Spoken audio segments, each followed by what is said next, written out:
Good morning, Councillor Chapman for Rothwell Ward. Good morning, Councillor Andrew Carter, Carvely and Farsley Ward. Good morning, Billy Flynn, Councillor for Adlam Wharfdale Ward. Good morning everyone, I'm Rob Clayton, I'm the Scrutiny Advisor to the Board. Thank you for the introduction moving on to the agenda then, can I ask Rob to take us through the first 5 items of business, please? Yes, thank you, Chair. Yeah, just the formal items of business that we consider at each meeting. Item 1 is appeals against exclusions, and there are no appeals, Chair, today. Item 2 is exclusions of the public, and there are none of those either today from the public domain today, Chair. Item 3 is late items, and we have no late items today. Item 4 is declarations of interest, and I'll just briefly pause to allow members to declare any under Leeds City Council's Code of Conduct. I shall take silence as none, Chair. And then item 5 is apologies, and as you've noted, we have a full house, Chair, so no apologies today. Thank you. Thank you, Rob.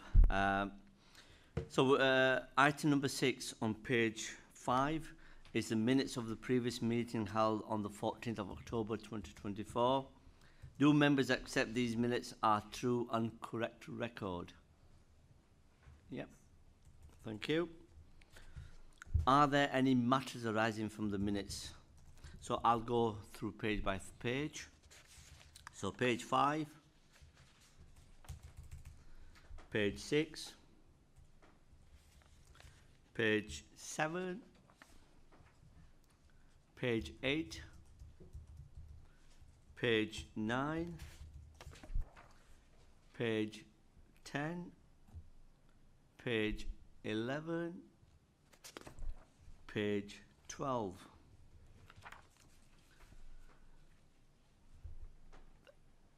Yep, thank you. Okay, we will now move to agenda item 7, page 13 of the agenda pack, which looks at some of our civic enterprise lead services. We have a presentation for this item, which we will run through before taking questions and comments from board members. Can I hand over to Mandy and Richard? Morning, Councillor. Thank you. Rob's got some slides that he's going to present for us. That's okay. Myself and Mandy are going to work through them. So we'll take it as read that everybody's had the report in advance and have read through it. So we're not going to go over all the fine detail, just a few key points. On the first slide, I think there's some pop-ups, Rob, is there? Is it on the, if we could just pop them all up, is that all right? If we just put everything up? Yeah, if you don't mind, that'd be really good. So firstly, we're just going to talk a little bit about school cleaning. So we're cleaning over 80 schools in and around Leeds, and we've got one school that we're cleaning in Wakefield as well. The majority of these are LCC maintained schools. 8 of them are academies, so just 10% academies. We provide a routine daily cleaning service and also one-off cleans as well, window cleaning, specialist cleaning, caretaking to any school that could come and pay for us off contract. We've got 330 full-time sort of A1 staff that work part-time across these contracts. And 70 of those are B1 site supervisors. Can you hear me down there? Is it? Yep. Is it coming through? Yep, sorry. So we offer market-leading terms and conditions around pay and benefits, but we can still remain competitive in the market because none of these schools have got to come to us. We win this work competitively and retain it. A bit of financial information that's on the screen. It's £4.2 million worth of income, and we recover around about 274k's worth of sort of surplus on top of that, covering direct costs. We do expect that return to increase over the years, as lots of work has gone on over the last 3 years around our pricing structure and increasing mechanisms. We've now got a robust system in place now for price increases and price reviews to make sure that we can grow that return.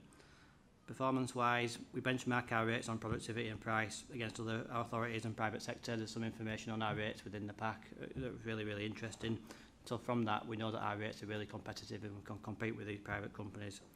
If you can see on page 3 of the pack, we've got excellent tender success rate. We win 45% of the tenders that we bid for, and we also got really good customer satisfaction results. If we could move on to the next slide, Rob, if that's okay, please.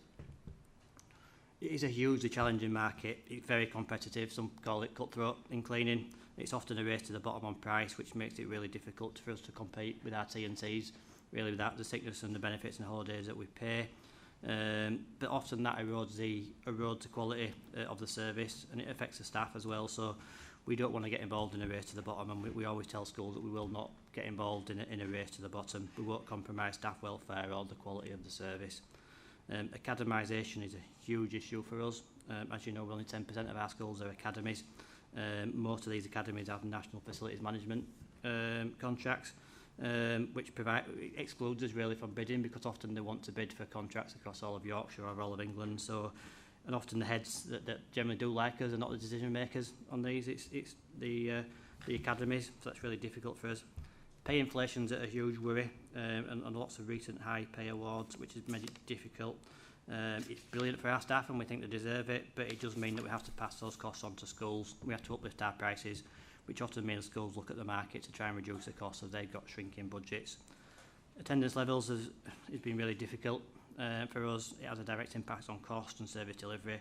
Most of our competitors don't have sick pay schemes, so they have better attendance, which gives them a competitive advantage. But that said, our attendance levels in this area is really good, to be honest. As schools turn to academies, there is a big pressure on us that as we lose more schools, we lose that economies of scale, which makes us more expensive, which might not make us viable in the market. So we are fighting to bring on as many schools as we can. There are still lots of opportunities, that says on the slide, to retain this type of service.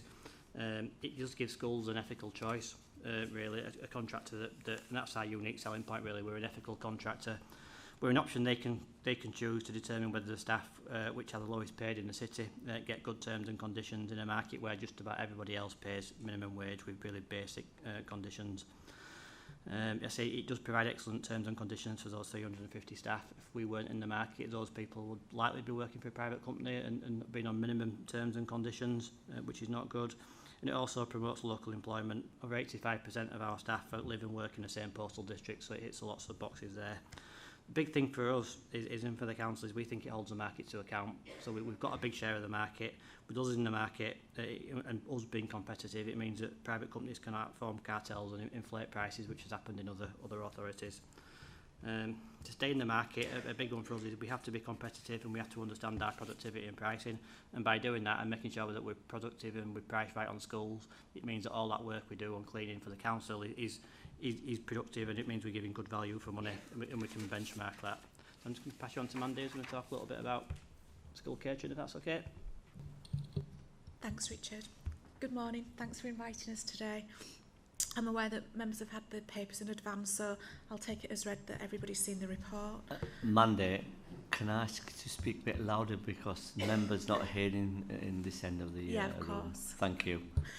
So I plan to highlight some of the points from the PowerPoint and then pass back to Richard. So to start with, just to highlight, it is entirely schools' choice as to who they choose to be their catering provider. This work isn't something that's given to us as of right. We regularly tender for work and we strive to be a caterer of choice, but it's actually a head teacher decision as to who they choose to work with. That said, we're delighted to work with 165 primary schools in the city out of 226, and we produce an average of 29,000 meals per day. 2,500 of these meals are special diets, which we've developed with parents' assistants, GPs and NHS practitioners and professionals. We also cater for healthy holidays over Easter, summer and Christmas, and that averages around 1,200 meals a day. And that's going to children who may not necessarily be fed during that period of time of non-term time. And that ties in with activities that take place during those times as well. Our workforce are our representatives out in the field, and we invest in their training and well-being as you would expect us to. Our recruitment is diligent and we carry out extensive training relating to safeguarding and food safety for all of our staff. We communicate daily with our 900 staff via our closed Facebook group, which is extremely popular. We're strong on recognition, appraisals and development, with all of our supervisory and middle management teams coming from our frontline staff. We pride ourselves very much on the meal that we deliver. We've chosen not to scrimp on food spend, and this shows up in our take-up of meals, which on average is 70%. We have meat-free and vegetarian options, and we consider carefully our supply chain and local producers that we can work with. We know we can and do have an impact on the Leeds economy in terms of the financial health of our staff and the contribution we can help local businesses make through our informed procurement strategy. We've got great relationships with head teachers and business managers, and we use their expertise to inform our plans going forward. They're a great sounding board for us in what the future market should look like. And just move on to slide 2, please, Rob. We do, however, face challenges, and we've been working hard to mitigate these challenges, and we'll be continuing to do that via a review of catering, which has been ongoing since November 2023. The past few years since the pandemic have been challenging. Inflationary pressures have been at an all-time high, and unfortunately the grant funding associated with universal infant free school meals and free school meals has failed to keep pace. The general consensus in the industry is that the average cost of producing school meals is now £3.16. As an average, we currently charge £2.61.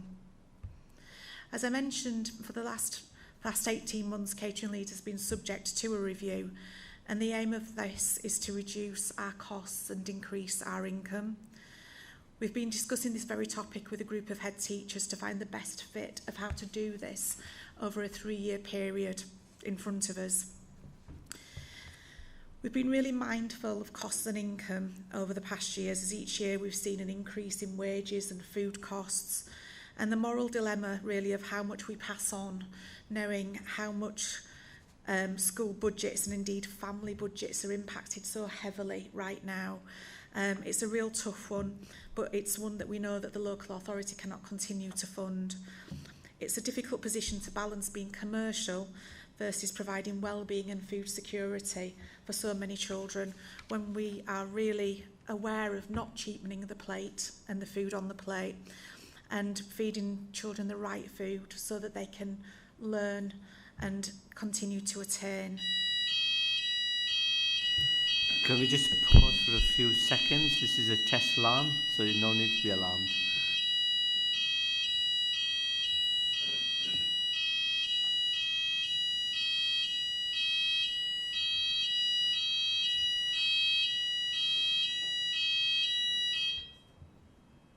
Thank you. Mandy, you can continue again, please. Thank you. So as I said, we're really aware of the food on the plate and making sure that that's a really healthy, nutritious meal every day for those children who take up a school meal. Because unfortunately, we do know that in many cases, this is the only meal that children will receive until they come back to us again the next day. We do know how our close competitors are able to manage their books, and we look very closely at this, and we benchmark very heavily with other local authorities and other private providers. We're also aware that there's been a withdrawal in some areas from private contractors in relation to school catering, and that's simply because there isn't enough profit to be made from the service anymore. Consideration of our supply chain, wages and cost measures are all taken into account when we look at this service. And the fix will not purely come from increasing prices, but from us being diligent in managing our productivity, attendance, our suppliers and who we buy from, and how we respond to the changing market and the opportunity for increased income. What we're now working on is implementing a 3-year strategy, and we've been working on this via the review that I've mentioned with the aim to eliminate any subsidy and keep the service without compromising any of the nutritional value on the plate and the meal that those children ultimately receive. Thank you. I'll pass you back to Richard. Thank you. I'm just going to talk a little bit about meals at home, if that's okay. If we move on, Rob, if you could just open all up. So Meals at Home operates under the Presto banner, which our services that help people live at home longer. It provides hot meals delivered to the homes of people across all postcodes of the Leeds 365 days a year, including Christmas and New Year. As part of that meal delivery, we carry out a welfare check as well on every visit and report any concerns to loved ones or services. We have a team of 18 staff that work on this service. We deliver around about 9,800 meals every month with around about 500 customers. Finance-wise, we bring in 928k's worth of income from our customers. This year, we're predicted to make a 52k deficit. That is down to increased food costs and pay inflation, which we didn't pass on to our customers this year. We've done an awful lot of work on price and productivity reviews, and it's expected that the service will break even in 25-26, which is a huge plus for us. We've had a much improved financial performance over the last 3 years, and it's always been our target on 25-26 to eradicate the subsidy that adult social care gave to this service due to the budget pressures that they have. Performance-wise, on page 19 of the pack is our customer results, which are excellent. We charge £8.12 for a 2-course meal to be delivered every day with a welfare check, and we benchmark these rates against private providers, different types of providers, and also other authorities as well, and we know that's really competitive. We've recently completed a productivity and efficiency review, which has been successful. I'm saying it hopefully at the first time that we'll meet our financial projection of break-even 25-26. Added value-wise, there are huge benefits of continuing this service. There is no other service like this that will deliver guaranteed a meal in all weathers, 365 days of the year, to all postcodes across Leeds. And it's not just a meal, it's a welfare check for some of our customers who are the most vulnerable. You can see in a number of welfare concerns that are on page 20 in the pack, the number of times that we have to report welfare concerns to loved ones, or we have to call ambulances, which is quite often, which shows you what a vital service this is. And it also enables people to live longer and independently in their homes, and gives peace of mind to carers and loved ones, many who don't live in Leeds. This service also creates an awful lot of cost avoidance for adult social care. We have customers that would actually be on care if they weren't on meals, which would probably be more expensive. And also we're part of the council's continuity planning for emergency feeding, so things like COVID, and if there's been evacuations and explosions, things like that, then we get involved to feed people, which is a huge benefit. We do have some huge challenges. If we move on to the next slide, Rob, if that's okay. We do worry about the whole welfare stroke commercial debate. We worry about putting our prices up due to food and pay inflation. The city's most vulnerable may struggle to afford the service that they so desperately need. We worry that if meal numbers reduce, then we lose economies of scale, which affects the viability of the service, and can we continue? As people grow older with technology and people become more comfortable with it, there is competition. There is no direct competition doing exactly the same service, but people that are more that are able can use online platforms such as Uber Eats and sort of supermarket deliveries. So we worry about that, which will leave as with smaller meal numbers. It is hard for us to compete to keep prices down. We are 365 days of the year, so we weekends, with Christmas Day, with New Year, and we pay enhancements, which is great for the staff, but it does make us quite expensive, paying time and a half and double. That said though, there are a number of opportunities. We're currently working with adult social care to look at targeted marketing to increase meal numbers. We're working with adult social care to identify where there are care customers that potentially could come onto meals, and that will be cheaper for the council. Likewise, we're working out what the cost of avoidance is. So what is the cost of a meal and what would the cost of care be if adult social care had to put it in a package? So we think that there'd be sort of a buffer figure there where it'd be cheaper to provide a meal.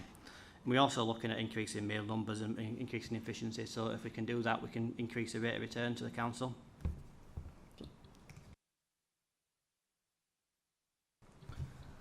Thank you, Richard and Mandy, for your excellent presentation and report. Before I open to the board members for any comments or questions, I would like to ask Councillor Cooper if she wants to comment at this stage. Thank you, Chair, and appreciate the opportunity to come in at this stage. And firstly, I just want to thank Mandy and Richard for their presentation this morning. I know that was an awful lot of information fed through to members very quickly. So, but I know that you've already had your reports, and I'm sure you've been reading over them. First of all, really, I have to say that I feel, as an exec board member, really proud that we have Civic Enterprise Leeds with us in the council.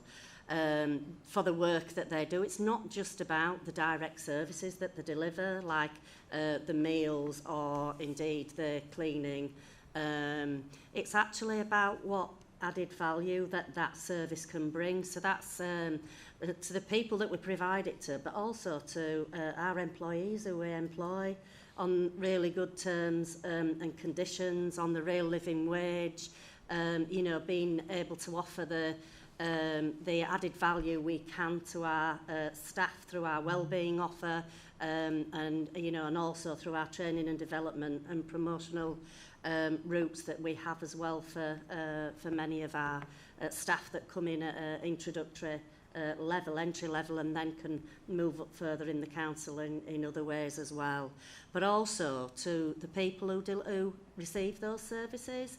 So for instance, the cleaning, the added value that they get there often will be fire checks, it'll be, people being checked on a regular basis that aren't normally, the food at home, meals, you heard Richard say there about the welfare checks, it's all in your report about how many concerns that are reported through to next of kin and family and so on that are needed.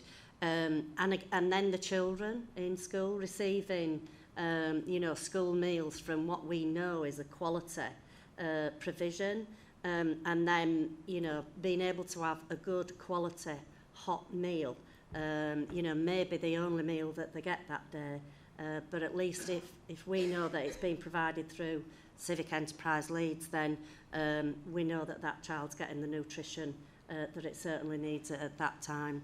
And obviously, the other value added that it brings, having an in-house service, is the flexibility that brings with our staff. And we don't have to look too far back to COVID, when all of our staff came in to help, that were boxing hampers to take home to children that we would normally be providing a meal to, or families that would normally receive those hot meals at school. We were able to get them out to them at home as well. So yes, I think I've every right to feel proud of this service, and I just want to pass on my thanks to all those that work in it and provide that day in, day out to people in the city. Thank you, Chair. Thank you, Councillor Cooper. I will open up to board members for any comments and questions. I can see quite a few hands up now. So, Councillor Hinchcliffe. Thank you, Chair, and agree with Councillor Cooper. That was a really fantastic report. In particular, I really welcome the prioritisation of staff welfare, retention of a sick pay scheme. I think it's really, really good to have those values at the heart of the council. I represent Bramley and Stanley Ward. These meals, especially Healthy Holidays, really do provide vital nutrition to many young people in my ward, so thank you for that. And I don't think it can be stated enough that you're taking pressure off adult social care at what is such a difficult time. It's really important. One question about financial opportunities. Does the government's plans to provide free breakfast clubs for all primary schools present any form of opportunity? I know there are applications kind of open now for funding to be arranged for next year, so I just wondered if that had been considered at all. Thanks, Chair. Thank you. Yeah, in fact, we already work with a number of schools on breakfast and after-school clubs and tuck shops and services for staff through the day. Yeah, it's all right. Having difficulty with technology this morning, and it's not you. Okay. First a fire alarm.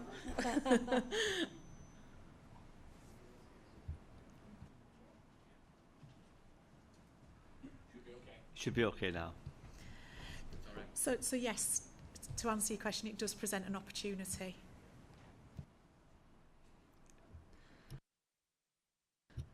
Councillor Hinchcliffe, do you want to come back, or are you okay? No supplementary question. Next one, I've got Councillor Flynn. Thanks, Asgar. Just on points of clarification, on pages 18, 24 and 34, you've got some income and expenditure figures which seem at first glance to be rather strange. I know it's not a profit and loss type approach, but could you give us a bit more information on that, particularly on catering, middle one?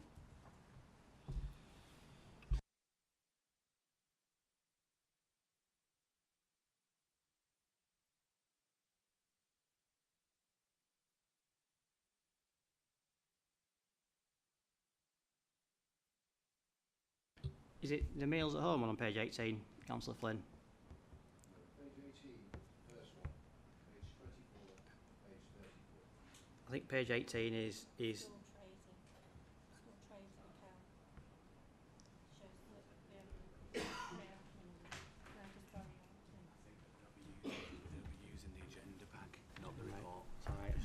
So on the what these costs are showing are the direct costs.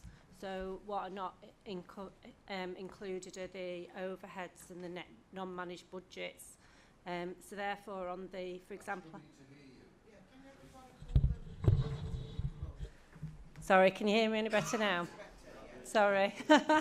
Okay, so what these are showing are the direct costs, is the expenditure, and it doesn't include the overheads or the non-managed costs, and therefore it does look like we're over-recovering, but when you take those into consideration, then it does cost us to deliver these services. We do subsidise them. But as Richard and Mandy have said, we keep this as much as possible. On page 24 is the, is that the one to do with the catering services? We do recognise that there is a cost to the council of providing these services, but we weigh that up against the benefit of providing those. So we've talked about staff wellbeing, we've talked about the children that are receiving those meals. This is something that we do as part of the review to have a look at how we can minimise that subsidy, but it's got to be not at the detriment of those key ambitions that we've got of making sure that our children in Leeds have a healthy meal and that's fit for purpose for them going forward, because we do know there are lots of links with children having healthy meals with their education, etc. I'm just moving to 34. So on 34, this is to do with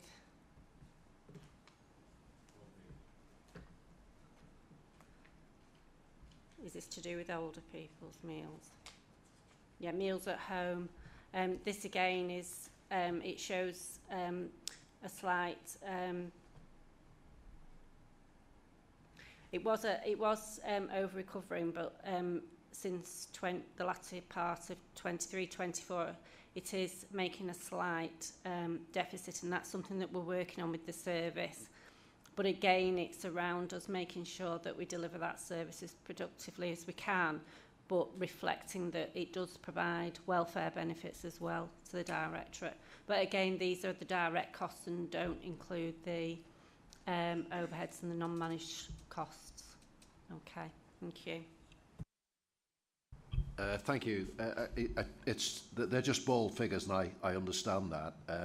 The thing is, it looks as if you're running a sort of a £10 million loss on catering and home meals over the last 3 years. I'm not suggesting that's wrong. It just seems an enormous amount of money to lose, basically. If there are other sort of issues or other costs or whatever that should be taken into account, it would be handy if you had them actually in the report rather than those sort of bald figures, because it looks pretty awful. I would say that we review this on an annual basis, and that the benefits that we've gone through today do outweigh the cost, and it is a decision of the council that we do provide these meals to our schools, and that we do that cost-benefit analysis. We are working with schools around how we can increase that cost through the grants that they get, and there's a lot of lobbying going on with government around how we can increase the amount that schools get to fund the cost of a school meal. But as Mandy went through, it does cost more than we actually charge, but we've trying to make that balance between making sure that children get the healthy meal and offset that and the welfare benefits around that against the cost to the council. Thank you. Sorry, Councillor Flynn, before I bring in Councillor Cooper, I want to come back. Yeah, I think it's also important to just remember what we've been through in the last few years in terms of inflation and food inflation. I'm sure you all have recognised in your own shopping baskets just how much the cost of food has increased in the last few years, particularly during COVID and since COVID. And the fact that having food security and access to good quality food has been challenging for a lot of people, supermarkets included, and that's driven prices much higher. So we are seeing the cost of school meals and meals at home service, providing that catering has increased significantly over more recent years, I have to say, due to those inflationary costs and also the inflationary costs of the pay awards for, quite rightly so, for people to be you know, paid a fair pay for a fair day's work, but those costs have increased. And as Mandy outlined, and in the report, it does say that we're undertaking a review in terms of, you know, how those catering services are delivered and, you know, how we look at pricing and what we may be able to do around that. So that's all being undertaken now, and I'd welcome Scrutiny members' views on that process as well. Thank you, Councillor Cooper. Councillor Flynn, do you want to come back? Thank you. Before I bring Councillor Palmer in, what is the standard pay rate for the cleaner in the private sector compared to the council, please?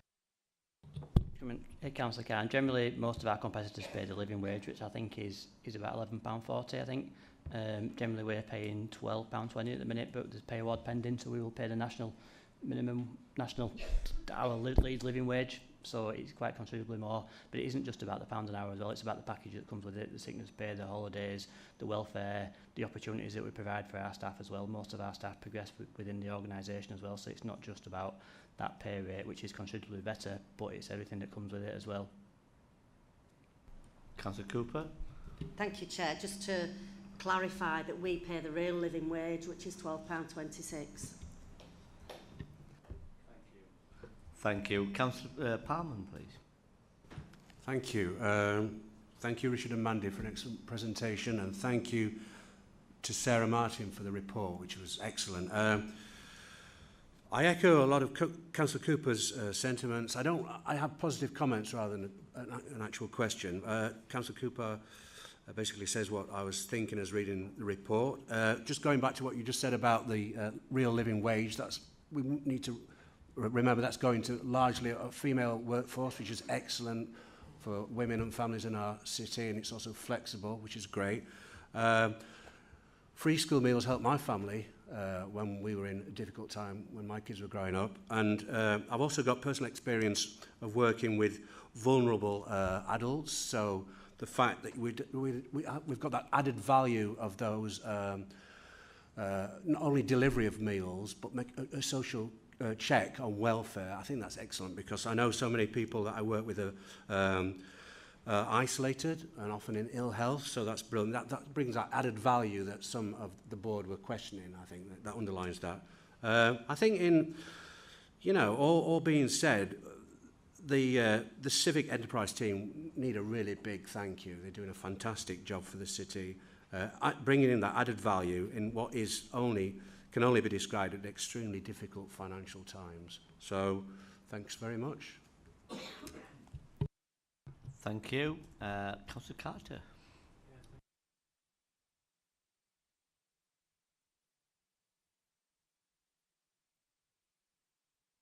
No, there's any doubt the service does an excellent job, so I do thank all the staff and also thank you for the report. However, the council's in a difficult financial situation and getting, I think, in a more difficult situation. Councillor Cooper's commented on inflation. I would suggest to her that food inflation post-April next year is likely to go up. Most economists are predicting that. Additionally, we have national insurance charges falling on employers. So question number one is, does the NIC increase fall upon this service, and how much is it? Is it costed in to the budget? And then to pick up on Councillor Flynn's point, and I said to start with, we know you do a good job. It isn't really very helpful to members not to know the actual costs spelt out in clear terms, because at the end of the day it's a choice, isn't it? And to make a valid choice you have to know the pluses and the minuses, and I have I've listened to what's been said, and to a large extent I agree with it, certainly, about elderly people at home and children getting a proper meal. Absolutely agree with it. But I want to know that you actually realised what it's going to cost and how much of it we're going to get back. And to be frank, Councillor Cooper, I don't think you have. Victoria. Thank you, Chair. The NI will be covered because they're direct costs for the council, so it'll be covered by the grant that we'll get from central government to cover the increases. If the service was external, then the NI costs wouldn't be covered. So because the direct employees, we will get the funding for that. What I would say about the costs is that we account for the costs based on the direct costs and the income receivable. It's outside Mandy and Richard's areas where the overheads are managed and the non-managed costs. A lot of the non-managed costs are those, what is ISA 19, which is the future pension liability. And we don't include that in this position because we've got the opposite side in corporate. It's just what's the future cost of being. So it would muddy the waters if we presented it here, and that's why we don't. When we do go through the reviews and the reporting to members, we are conscious of those overheads and those non-managed costs, but our first point is to try and make the service wherever we can to balance, but understanding that welfare side of it, and that subsidy that we might decide, which we have decided as council, to subsidise because of all the benefits that it gets from delivering this service. It is reviewed as part of all the other services the council provides as part of the budget setting process. It's being prioritised. There are savings in this area, but like I said, we have to weigh it up against everything else. And if we didn't provide the service, the potential cost escalation in those other services, for example, adults and children's, of not providing this service. So all that is taken into consideration when we are deciding on the priorities of the services. Thank you. Thank you, Victoria. Councillor Carter, do you have a supplementary?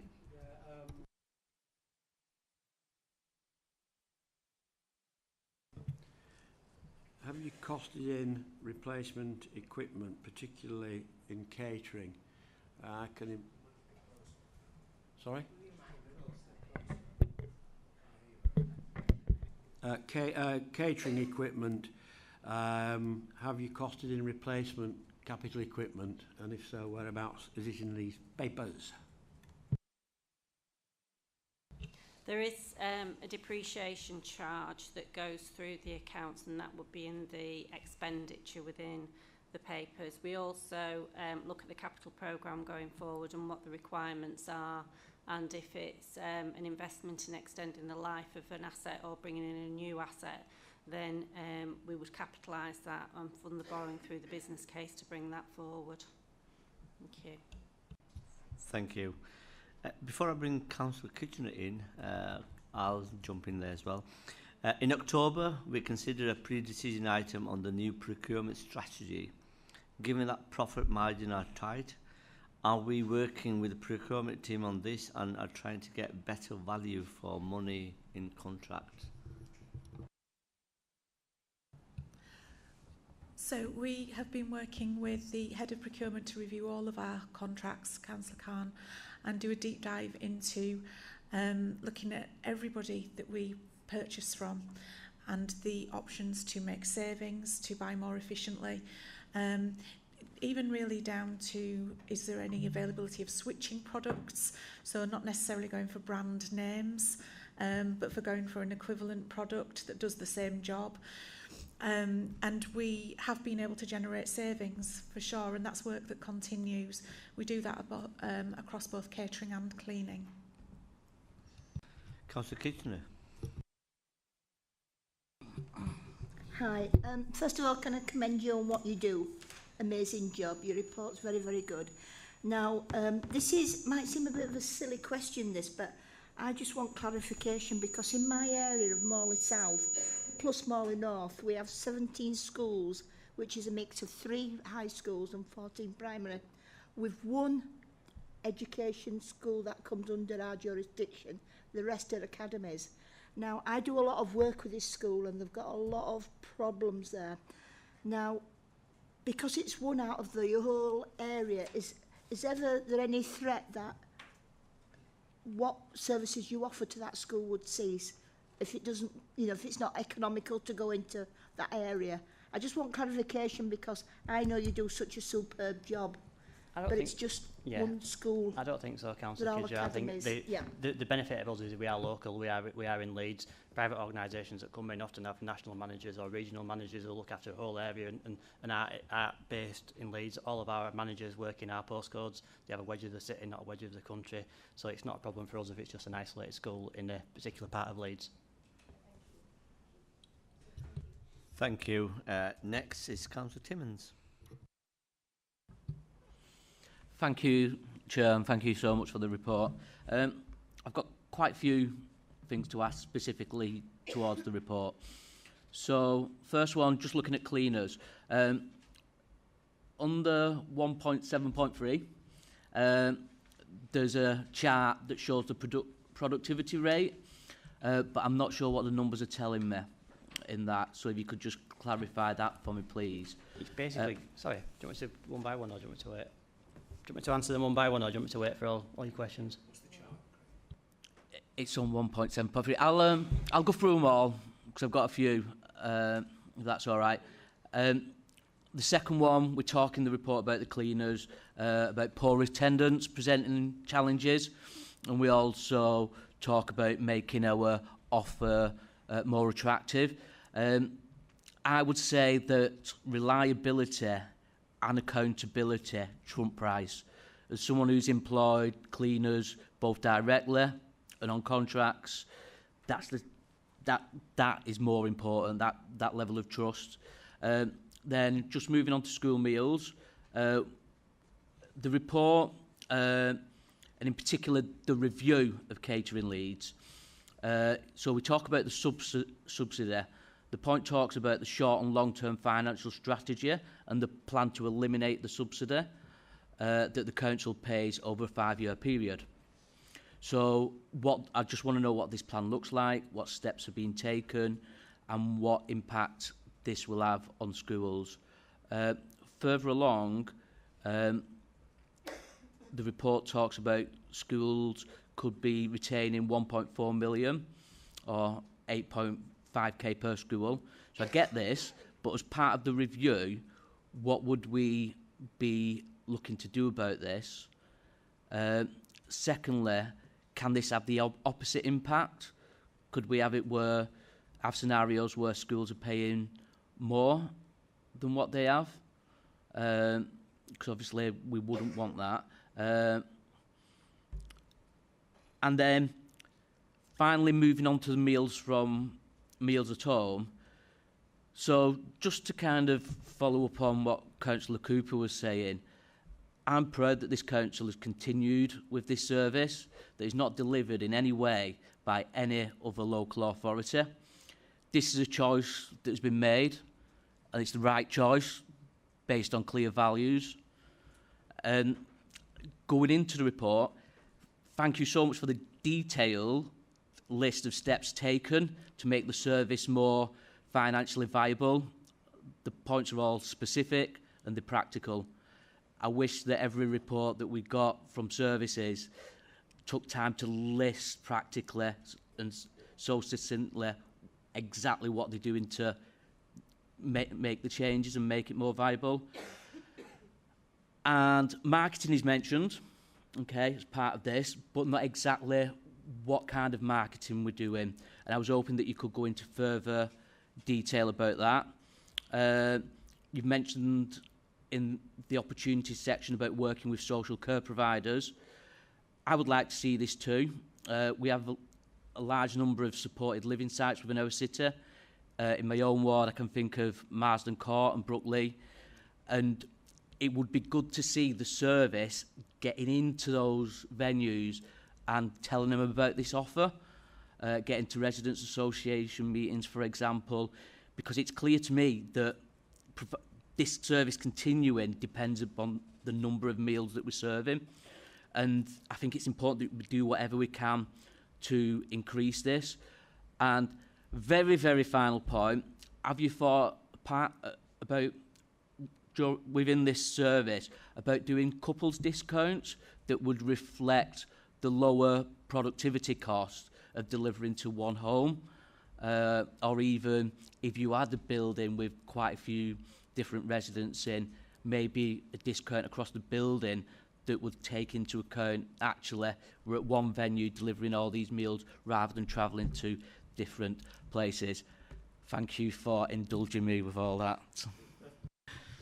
Thank you, Councillor Timmins, and I'm sure Richard and Mandy's got those points to answer. Thank you, Councillor, testing my memory now. Hopefully I've got them all down. The productivity rates, basically cleaning in schools is benchmarked on metres per hour squared cleaned. So generally anywhere between 150 and 200 metres squared is considered as reasonably competitive, but it is a big issue. One of our unique selling points is around we won't get involved in a race to the bottom, unachievable targets and things like that. So we have our own productivity rates that are benchmarked against national standards but give us a good standard of clean, but also means it's achievable, because what we don't want to do is set ourselves up to fail.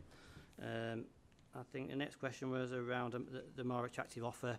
I mean, basically we sell ourselves as an ethical service provider. We do a good job at a good price, but we pay our staff well, we're accountable, we're not going to go bust, and we're there, and we're not going to go, when they go and get stuff, it's a difficult market to work in. We don't profess to be perfect, but we're not going away when things and challenges get difficult, and that's how we market ourselves. We won't get involved in a race for the bottom that's going to compromise service delivery. I think reliability of the Trump's price, I mean, we push that massively. Unfortunately, some schools have got budget pressures, or some decision makers are academy chiefs, not head teachers. So it's really, really difficult when, I mean, I always say that a sick pay scheme is better because it means people have to phone in sick to get paid. Whereas if you're not paying anybody, people just randomly don't turn in. So, but it is difficult to compete when people aren't paying the conditions that we pay. But we know we can compete and still do that. Because don't forget that other private companies are taking an element of profit. We're just taking a small element of return. On the meals, again, we're really proud of this service. I say our aspiration's always been to cover direct costs over the next 3 years.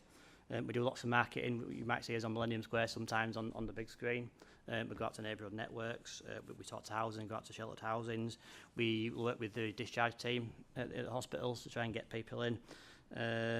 We promote around staff. Obviously, we've got 14,000 colleagues, so we've all got loved ones that potentially could use the service, but any help we can get, you guys can market for us as well, and we've got lots of leaflets that we'll distribute as well. That'd be really good, so if anybody's got any other ideas around that, that would be really good. Around discounts and stuff, we do look at it. We are looking at different ways of a cheaper tea time pack. Do you want a tea time pack as well? We're already there.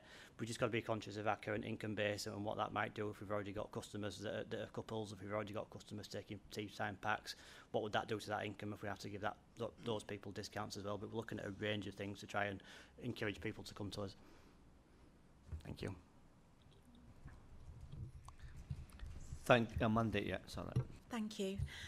So just to talk about that short and long-term strategy on income for catering, I mentioned the discussions that we've been having with head teachers about a pricing review, and that's been really helpful, and head teachers have been really supportive of an increase in the cost of a school meal. In fact, they mentioned it's quite what they're expecting. We've looked at what else is happening in the market, and we are considering the introduction of a management fee as well to schools, which again, we've run past some head teachers. It's not large amounts that we're talking, but we are still talking about it and weighing up the options around what the best the best pricing structure going forward is. In fact, I'm with a focus group of head teachers tomorrow looking at this again. So that's both short-term and longer-term. And what we know is that schools would really like a 3-year plan from us on certainty of costs. So they can factor that into their future budgets. And they have, they've vocalised that to us and said that would be really worthwhile for us to do for them. So we're really aware of that fact. And we continue to work on it. We're not quite there yet, but we're working on it, and we've got a number of models that we're considering. In terms of schools retaining that money from census day, it's not just the contribution to school meals that's retained. So that is about it's the pupil premium. So it is about helping those students who are in receipt of a free school meal, being able to put money towards things like uniform, school trips, other items. But we are very aware as well that it is a race to get bums on seats on Census Day and have a school meal. And there's lots of incentives around that. So schools can retain quite a portion of income as a result. And it's in looking at that we're determining what our future pricing strategy should look like. So we're working really closely with colleagues in children's finance as well to establish that model. Councillor Timmins, do you want to come back? Yeah, just very quickly. In terms of giving schools a 3-year kind of plan for it, will that be easier to do if we have a multi-year settlement which is supposed to come in as part of our overall council budget? And just to make a point, in terms of the cost of food, as someone who has ran restaurants, pubs and hotels, and knows the impact of cost, the biggest single thing that has affected the cost of producing healthy food is Brexit. That's what's affected our farmers, you know, as a result of the last government. And I really think that members should be taking account of that when they're making points about what's happening moving forward. They want all the benefits of the budget, but they're not prepared to take the hard decisions on that. Thank you. Victoria? Yeah, just coming back on the 3-year settlement, it would give us certainty for funding for the whole of the council if we got that 3-year settlement, which is a benefit because we would understand then what our pressures would be, and therefore it would enable us with CEL, with other services, to know if we did want to continue with the subsidy, what level of subsidy we could provide around all these areas. So it would give us certainty, and therefore it would give the schools certainty as well, and which is good for longer term planning. Thank you. Thank you, Victoria.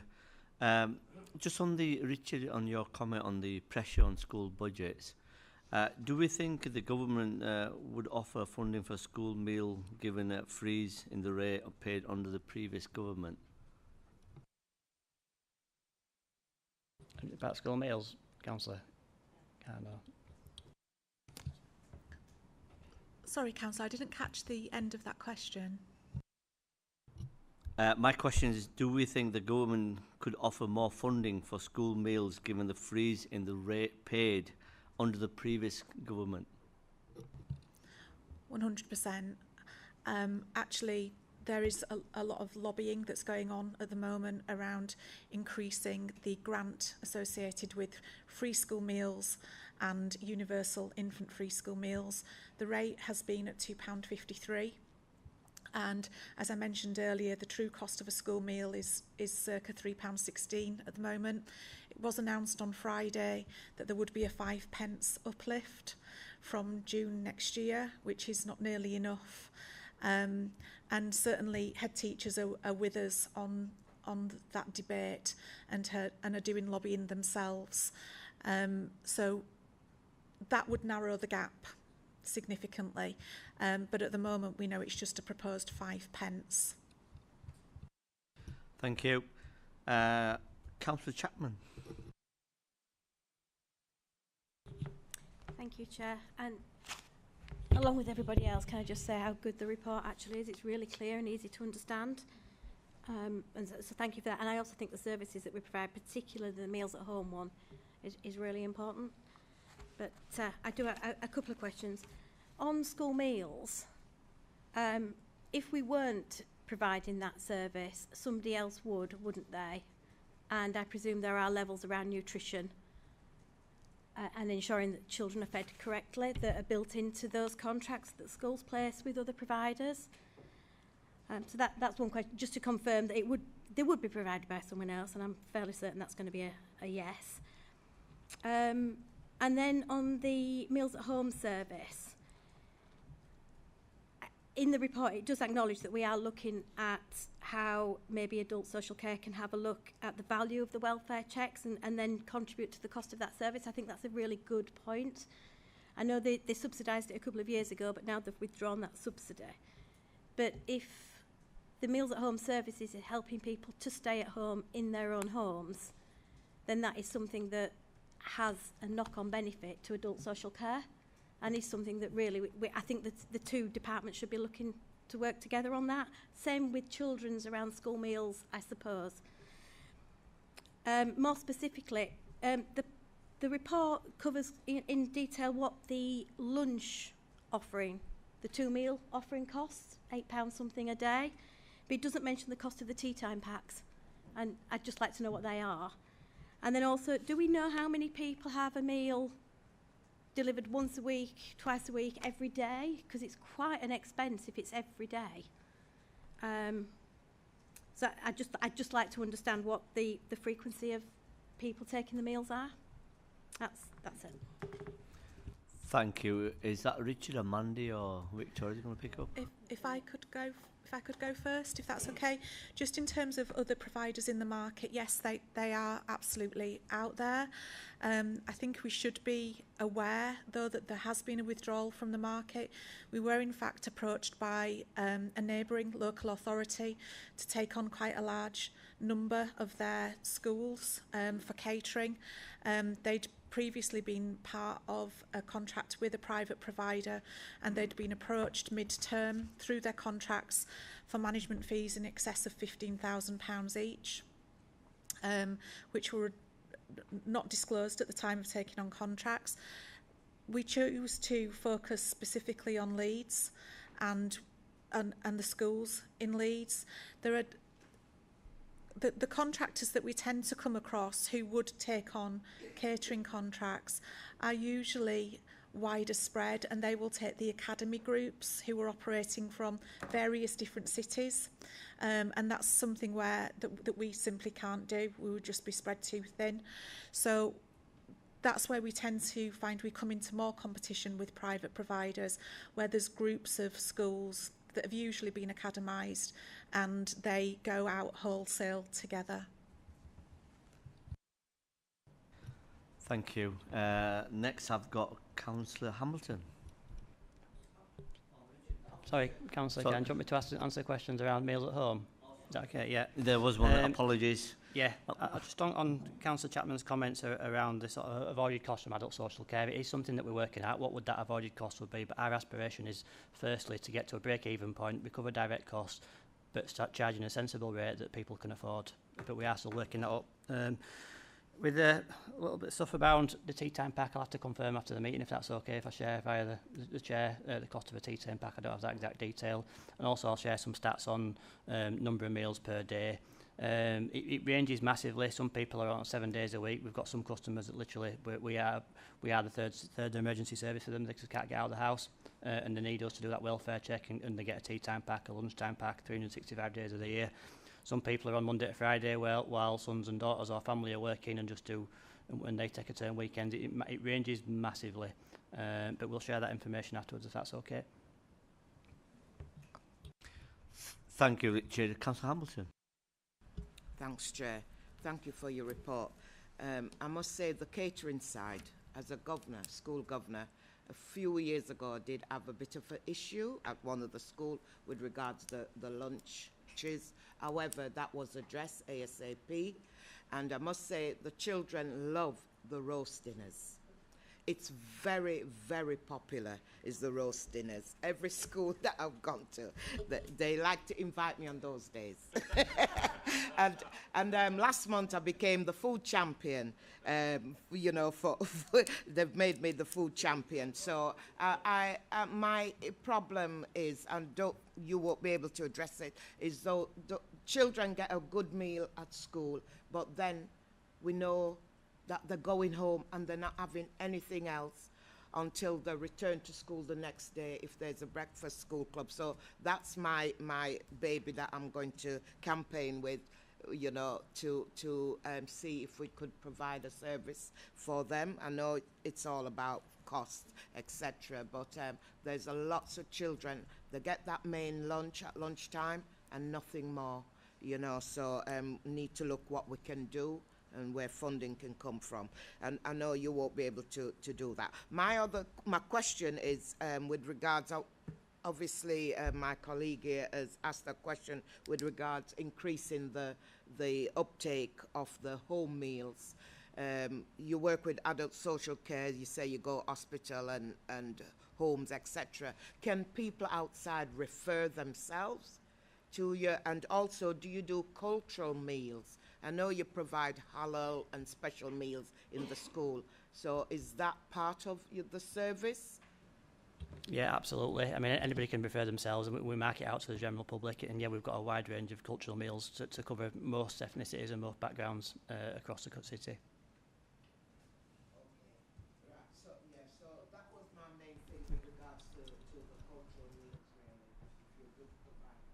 Yeah, that's fine. Thank you, Councillor Hamilton, and thank you, Richard, for answering that question. I've got two more elected members to need to ask a question. One is Councillor Carter and the Councillor Blackburn is the last one on this item. Thank you, Chair. If you turn to page 21 of the report, attendance figures, it seems to me that if you have a plan in place, and that's the question really.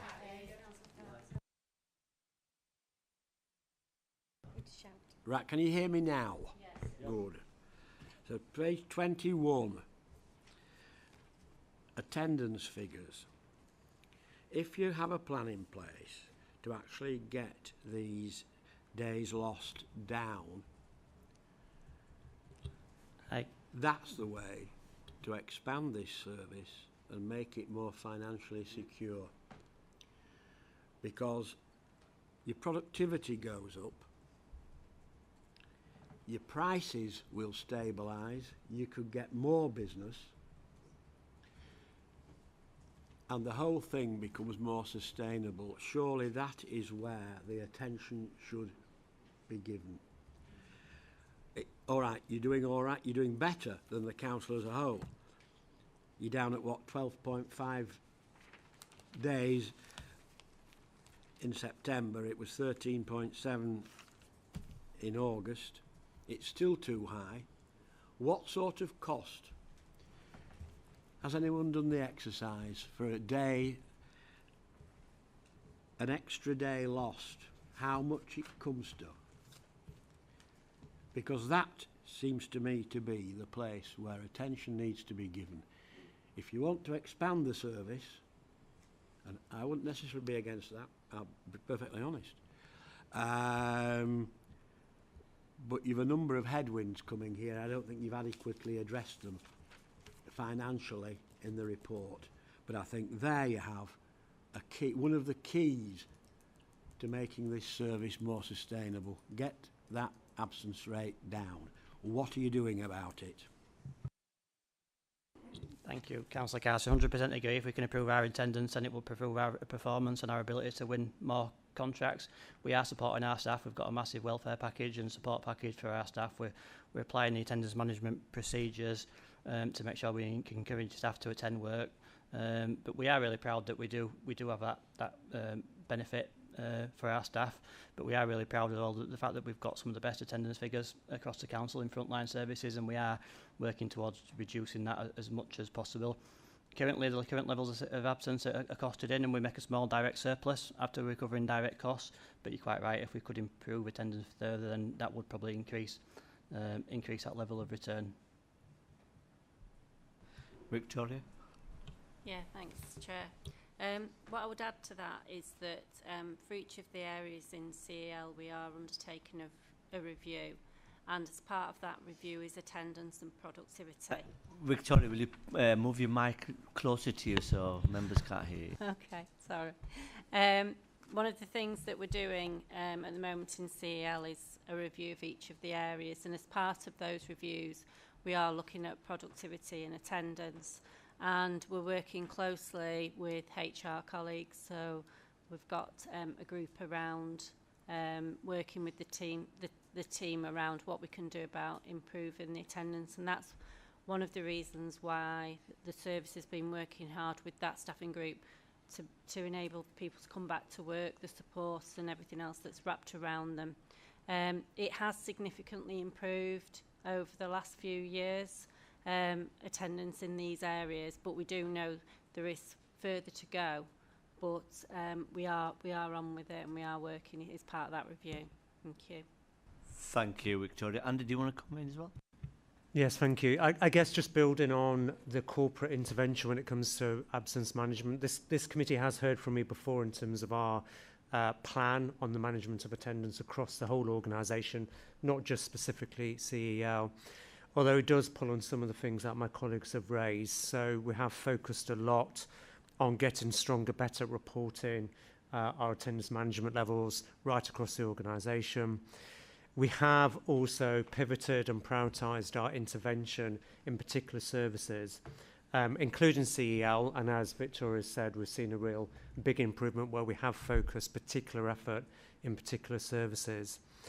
We've also endeavoured to focus on long-term sickness and the reasons for ill health, and that also helps us to enable people to come back to work sooner, which is obviously of benefit to the organisation. But also, as Richard said, we're working to build managerial capability and confidence in this issue, because obviously a lot of the attendance management is not done by HR people, but obviously by our managers. So we are continuing to support and developing our managers on that. Of course, that's wrapped around that whole wellbeing support that's also been mentioned by Richard. Thank you, Andy. Finally, I've got Councillor Blackburn. If I understand what you was just saying, what you've just been saying, and what's in the report, you say we have one school in Wakefield that we look after, and other schools in other authorities have shown some interest. I take it if we're doing work for them, we would not be doing a subsidised rate as we would do for the school in Leeds. That's one question. Yeah, we have got a couple of schools outside the Leeds border, and our aspiration has always been to make sure that we recover more from those schools than we do from the ones in Leeds. Sorry, yeah, we do ensure that any charging mechanism for any school outside of Leeds is robust. But to be honest, for any school in Leeds as well, we make sure that we review the price annually to make sure that it returns a rate of return and at minimum directly recovers costs. If it is outside the Leeds boundary, then we make sure that there's an element of return as well. And then a second question, and I've only just noticed this now, and certainly from my working experience, if you're going to have time off, it's usually for the winter, in summer months. If you look at these figures, it seems to get worse in summer than it does in winter months. Can you explain why? I think some of the improvements it's a bit of a false indicator, because some of the work has been through the intensive work we've done with Andy's team in HR to support and encourage managers to apply procedures and all those processes put in place to encourage people to attend work. So I think just to look over a year would be a bit of a false indicator, to be honest. I think the improvements have been because of the intensive work we've put into support staff. Thank you, Councillor Blackburn, and thank you, Richard. That brings to the end of a question and comments on this item. Before I conclude, does Councillor Cooper want to conclude this item? Thank you, Chair, and appreciate the opportunity to come in. I hope everybody can hear me. Can you on the microphone? I know we're suffering some gremlins. We even saw it on the screen a minute ago as well. So, you know, sorry that we're having these difficulties today with the technology. I suppose I just want to thank Scrutiny Board members for their supportive comments of the service, really, on the whole, the supportive comments, and also for their, you know, questions around costs and the review and the long-term planning and the marketing and everything else that Scrutiny Board members have asked about. I think it's really important that we hear what your views are as we take those reviews forward.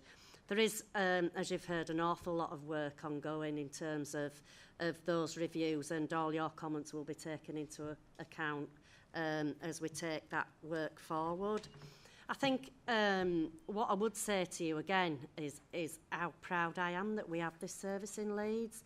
I know personally that, you know, when I've looked for an elderly relative who doesn't live in this city, lives in a different city, and tried to get them a hot meal at home when they were coming out of hospital care, I couldn't do it.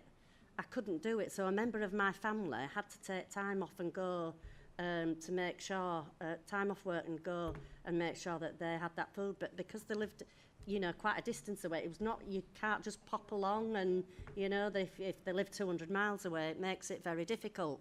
You know, so actually for residents in Leeds to have that and that service available, and for families, you know, whether they're living in Leeds or not, to have that reassurance that their elderly relative is going to get that hot meal each day, and that welfare call, I think is really important, and I'm really glad that we still provide that here in Leeds.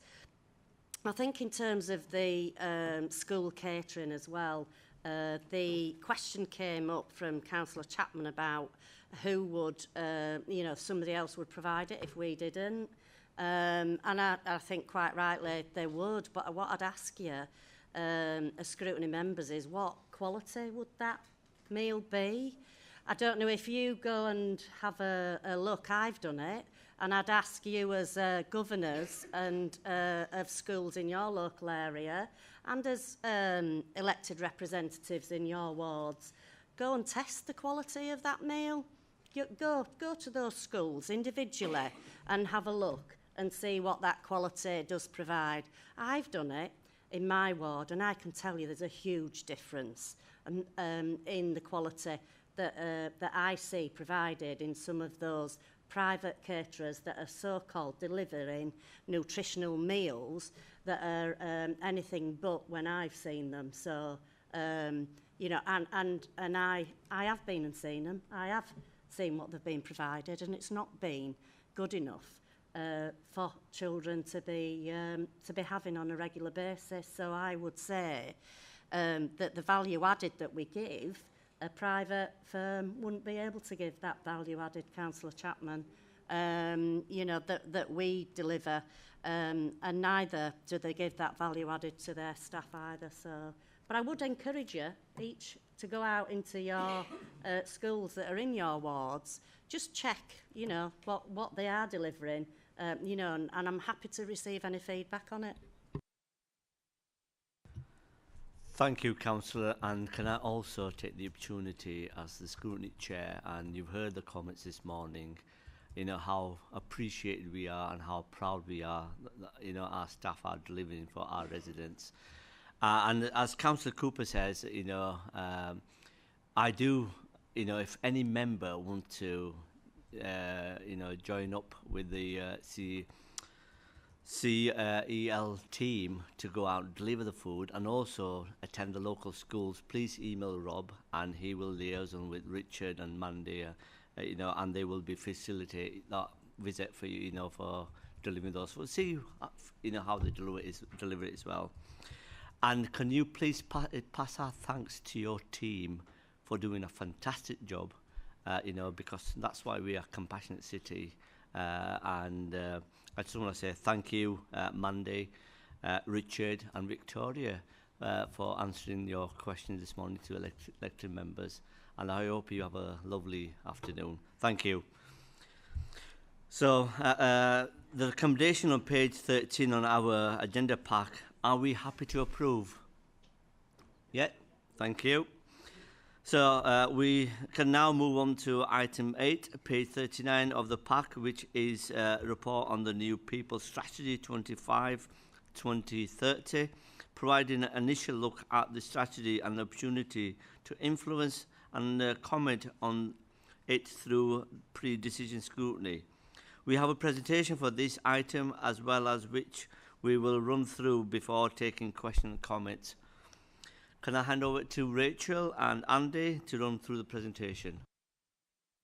Thank you very much, Chair. So I'm going to start this item and then I'm shortly going to hand over to Rachel, who's done a lot of the hard work on the People Strategy Review. So, as the Chair says, we have a very short presentation, which is really just a summary of the paper that you've had already. I guess the first thing for me to stress is that this is a pre-decision item and paper. So we're still fairly early on in our thinking in terms of the long-term people strategy for the organisation. But Councillor Cooper and I were very keen to engage with the Scrutiny Board early on, predominantly so we could keep you up to date of where we are heading, but equally seek your thoughts on the content and to help steer this as we progress. So this item will, of course, come back to scrutiny next year, but at this stage, there's a number of things we'd like to take you through now.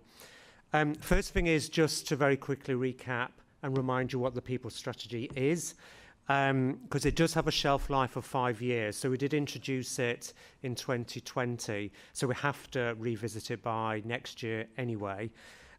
So we just want to update you on the content of that. Second thing is we just want to quickly share our initial thoughts and evaluation of the success and the outcomes from that strategy.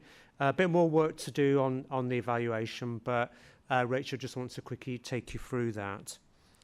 The third thing is we just also want to share with you our initial thoughts on the content of what the new strategy might look and feel like.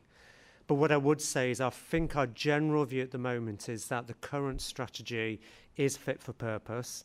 It has served us well as an organisation. So it's a very simple, clear vision and mission.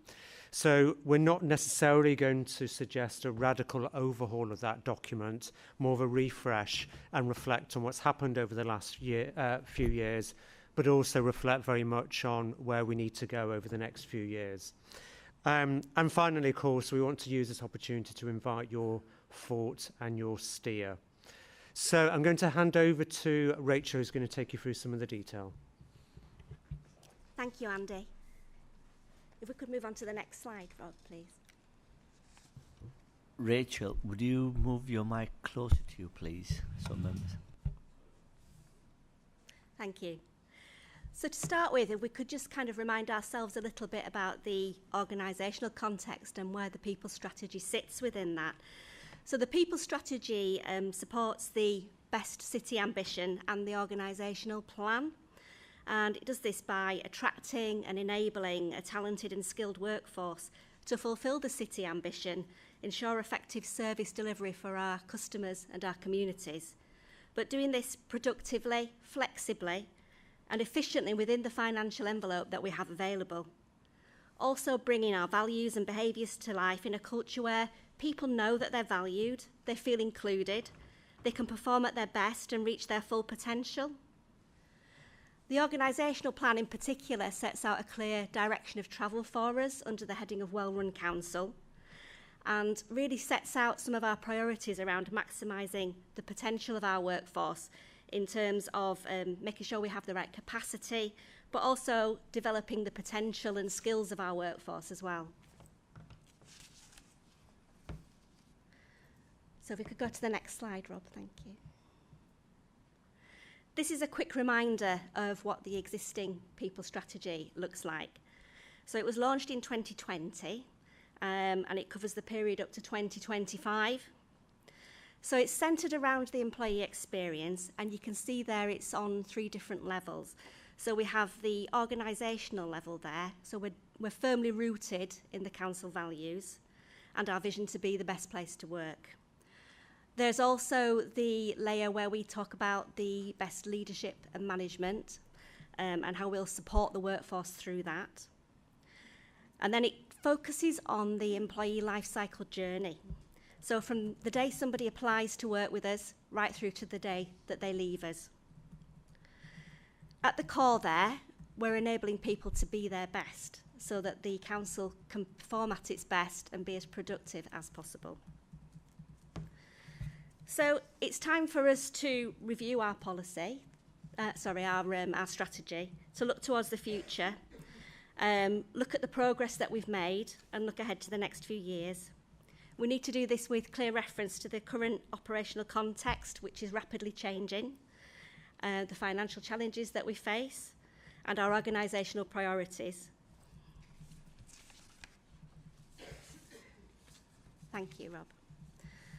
So we've been looking back to review our progress since 2020, and we could see that a lot's been happening. I've highlighted here just a few of the key developments that have taken place since 2020. We've got lots to be proud of, and we can see that it's making a difference. And I know Scrutiny have been updated in particular on lots of the progress around equality, diversity and inclusion, and our wellbeing support for our staff. We're obviously proud there that we have earned our place in the top 100 Stonewall and top 100 apprenticeship employers and other awards that you can see we've received there too. We've also been trying to make sure that people get the best experience from their first contact with us in terms of improving our recruitment process and a modern new recruitment site. We've been concentrating on how we can enable our managers to be their best by making sure that we can provide the best leadership and management support and training through the Be Your Best Manager Community and Manager Development Programme. We've also want to make sure that we have new opportunities available within the workforce, and almost 1,000 apprentices have begun their learning journey with Leeds City Council since 2020.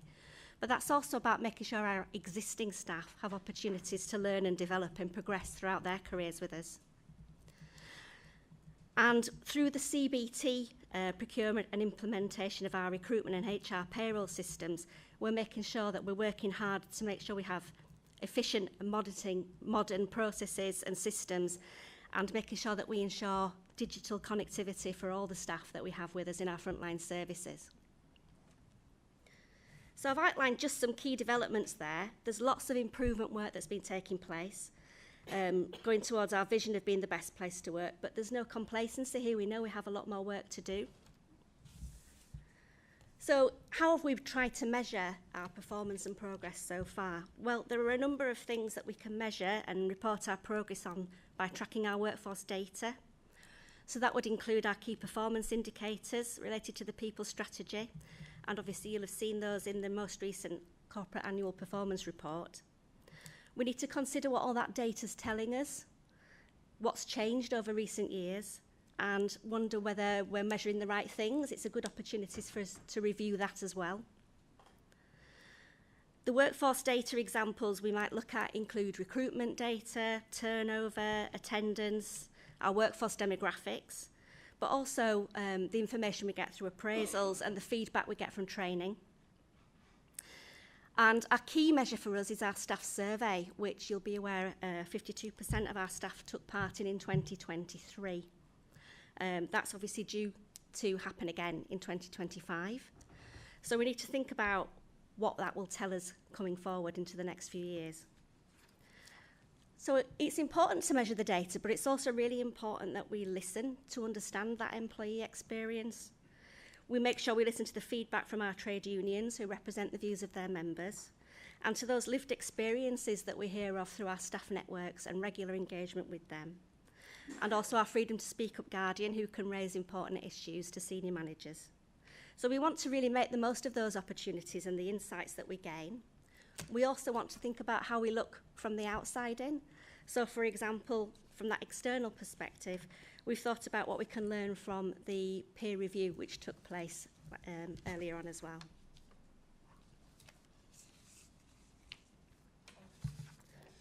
So here we have a quick reminder of our staff survey in 2023, what people told us. They told us what was going well, where we've got work to do and where we can improve. And I know you'll have received a full report on that in September 2023, but we've highlighted the key top measures here just for a reminder.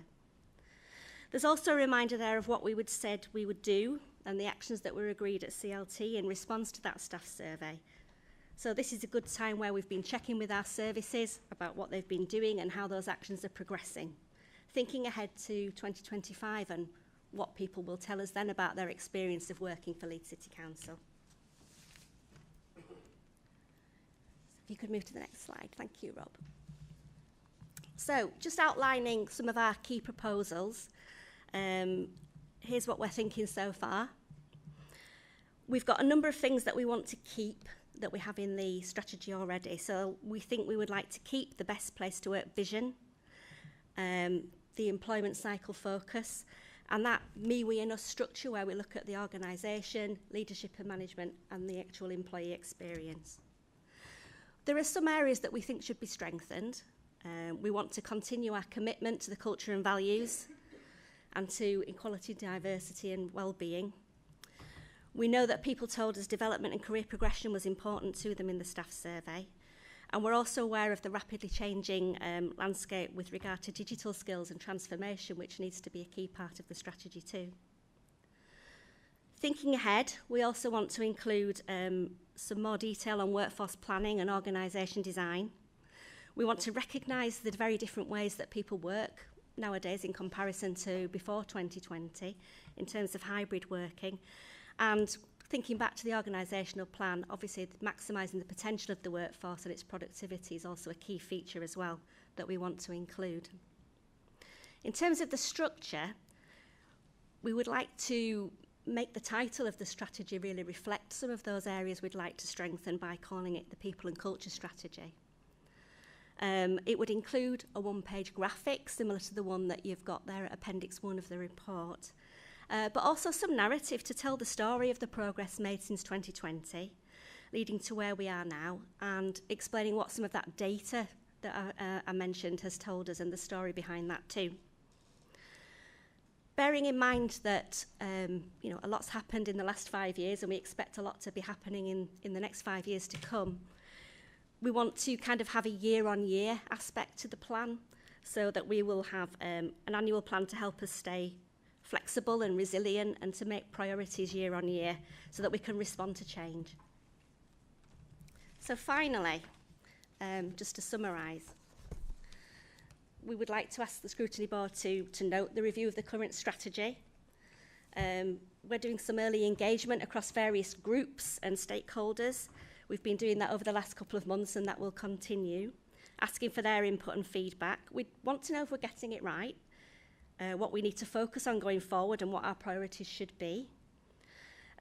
You are a very important part of that design process for us, so we appreciate your time today and we really welcome and value comments and input at this pre-decision stage, and we'll be happy to answer any questions that you have. Thank you. Thank you, Rachel, and thank you, Andy, for the presentation and sharing the report with us this morning. And okay, that's fine. I will open for any comments or questions from elected members. Thank you, Chair, and thank you for that. A lot has changed since 2020. I think we've had a pandemic, 4 prime ministers, one of which crashed the economy, and now we've got a government that operates in the interest of working people, so that's really good. I think with a bit more stability, it does come at an appropriate time, this. But one question, it's something you might have to take away in regard to the recruitment process. One of my residents got in touch expressing some frustration at the lack of ability to upload a CV, and rather than just upload the CV, which sometimes they have help with if they struggle with literacy and things like that, they have to type it back out again, and that does cause some frustration. I know in the report that 94% of new starters are happy with their process and their induction, but they would say that, wouldn't they? So are there any surveys applied to those who just applied and weren't successful? Thanks, Chair. Thank you, Andy. Yeah, thank you, Councillor. Yeah, it is a good point, and as Rachel was right to reference our recruitment process, so 5 years ago it was clunky. It's still got a lot of work to do on that, but we have, since August of this year, put in a new system, brand new system, which now gives us much more functionality, and I'm hoping people's experience will be stronger and better. That is a prelude to the rest of the CBT implementation, which will take place in April. But that does, for example, allow posts now for people to put their CV attached to it. But at the same time, we're also mindful to make sure that we're working towards that inclusive recruitment as part of that EDI agenda too. So the functionality is certainly getting much better. And I think, as Rachel stressed, it's important that we keep a focus on that element for the next 5 years as well. Thank you. Andy, last year, 2023, the Statutory Resources Scrutiny Board produced a scrutiny statement on EDI. Will this be considered when developing the new people strategy? Yes, thank you, Chair. Yes, it certainly will. So what we have seen over the last few years is that much stronger emphasis on EDI than I think we perhaps had envisaged 5 years ago for a whole variety of different reasons that we don't need to dwell on now. So what we are doing is we want to build on the success of the 5 pillars that we've come to this group quite a few times. So we do welcome the strategy, the scrutiny statement on that. We will use that together with other work in terms of refreshing those 5 pillars of the EDI element. Make sure they feature quite heavily in the new people and culture strategy. Quite what that will look and feel like, I'm not quite sure. But we certainly will want to make sure that EDI is a heavy feature of that, not least because of the scrutiny's emphasis on it over the last few years. Thank you. Councillor Blackburn. Thank you, Chair. Looking at the report, I mean, you mentioned about staff surveys, and you're saying over 52% of staff were answered that. What concerns me is when you look at what it says here, and I mean, for 5 months I wasn't a councillor recently, right? And I know quite a lot of council staff, and it might well be because I wasn't a councillor, people were a bit more frank with me about things. There was a lot of unhappiness. I am not going to say the way the council was being run, but the fact is with the financial situation and everything else, and jobs not being secure, and it doesn't seem that doesn't seem to come out from survey. What are we doing to sort of get the views of the 48% or thereabouts that aren't answering survey? Because quite clearly, in the situation the council's been in over the last few years, there's got to be a lot of frustration there from staff, and it doesn't seem to be coming through in survey. Thank you, Councillor. I think the first thing to say is that we were pleased that we had a majority of staff that completed the staff survey. That's the first time we've managed it. I would have liked to be higher for the reasons that you've rightly shared. And as Rachel said, we hope to run the survey again next year. So we'll be working really hard to make sure that that percentage response rate does creep up. It's certainly higher than our peers, but there's certainly more work to do.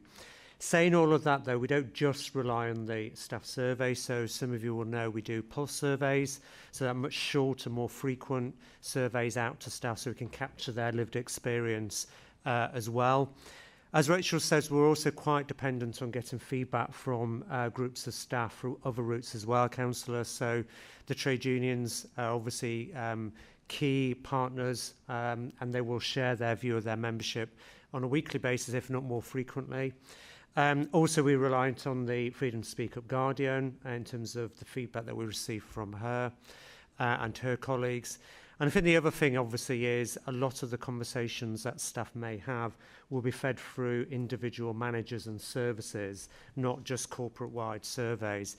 So our relationship with the manager cohort is obviously key. So I think the thing is making sure that we are seeking the view of staff through lots of different routes. And I think that is the trick. But also recognising that when people are concerned, or equally people do have stress or anxiety in the workplace, that we're able to pick up those issues quite quickly. And there's a whole range of different mechanisms that we have in place so we can capture that as well. Yeah, I appreciate that, but as I say, you're still showing what I would say, what seems to be higher levels of satisfaction than it would seem when I talk to staff, or I have been talking to staff, what you're getting there. And I'm not, as I say, it is understandable in a situation where we're having constantly to cut staff, that basically people feel insecure, and you know, if everything's going nicely along and everything's stable, people are much more happier. And I just don't see you necessarily reflecting that sort of situation. Okay, well, although I would stress that the staff survey is a majority of members of staff, so we know that we with strong confidence that does reflect the majority of staff. Obviously, not everybody that completed the staff survey is in a good place or is necessarily happy with everything. But because of the granular level of analysis that we have done and that this board has actually seen, we're able to then go to those pockets of concern and really support those individual members of staff. I guess the trick will be when we run the survey again next year, how things have changed. And obviously when we did it in 2023, we spent a fair bit of time reflecting on changes since 2019, a 4-year gap we had then. And as it happened, there wasn't a huge amount of change actually. But always I think the issue with the staff survey is that granular level of detail. What it was telling us is that different teams, different services, different directorates did have a very different type of experience, which is to be expected. But I think our challenge is then we can have a bespoke response to that. Thank you. A key finding from the board's recent scrutiny statement was on the digital divide getting more input from the frontline staff. How are we progressing with that? It has been a real key challenge for us, and I've probably said at this board quite a few times over the last few years about, yes, it's a challenge, and our solution to that is the core business transformation programme. So I'm mindful that I've been saying that for quite some time, but CBT will be going live April of next year. And that will enable every member of staff, not just those that ordinarily work in front of a computer or have a council email account, but everybody will have access to functionality. So that will narrow the digital divide really quite significantly. So all of our staff obviously will have access to things like online pay slips, are able to do the standard things that we are familiar with in terms of booking annual leave. Also, individuals will have access to all of the staff-facing communications and information we provide. So CBT is really our main activity to enable that divide to reduce. Getting to that position in April of next year, we're doing a huge amount of work with those frontline services chair in terms of readying them now to make sure that they are able to access that functionality, are trained and supported to do that. What we will have to do is obviously carefully review to make sure that people do feel supported. So I think it will be something that we'll probably have to come back here to give you an update on that progress. Bearing in mind it will start April. Thank you. Councillor Flynn, please. Yeah.